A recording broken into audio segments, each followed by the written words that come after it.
wrist extension roll. So there's a few ways to do this. A pretty good entry level would be from a tabletop position. If this is too intense, you can always do it standing and using a wall, just leaning slightly into it just to take a little bit less weight into the wrists. But most people will be able to at least attempt the tabletop position. So what you're going to start off with is making some fists, thumbs pointing up. Instead of tucking the thumbs in like you're trying to make a fist, I try to bring the tips of the thumbs to the floor. Elbows are rolling forward, shoulders are active. Anytime you're trying to do anything for the wrist or the elbow, you want to make sure the shoulders are actively working to stabilize. So from here, beginner way would be to start open one side, bring it back together, open the second side, bring it back together. And as you open, you're trying to think about pushing down through the back of the fingers as well as the back of the thumb. Now, I find you get more of a stretch. Instead of thinking about the tip of the thumb pushing down, is actually think about this big joint here, not the first joint, but the second joint in the thumb, trying to push that joint towards the floor. I find it opens up through the wrist a little bit better.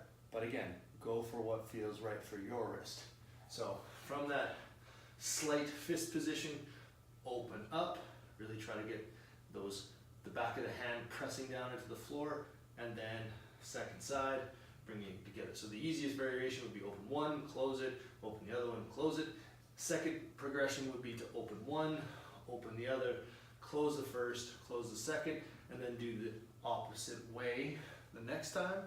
And then the next progression would be to try to open both, come back up, open both, come back up. Even in this video, I'm using my legs quite a bit, so you want to try to not cheat yourself out of using those wrists and start to strengthen and mobilize the joint.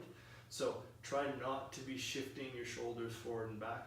Think about being strict and using the wrist itself. The elbows may bend, but try to bend them as little as you need to.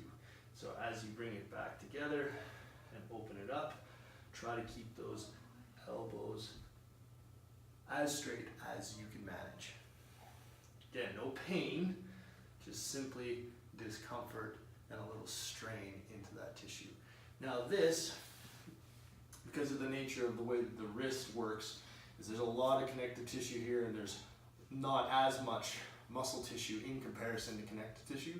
So you will feel it a little bit more in the joint, and you are trying to tighten up and strengthen that joint a little bit, but still you want to be very careful not to overstrain the wrist.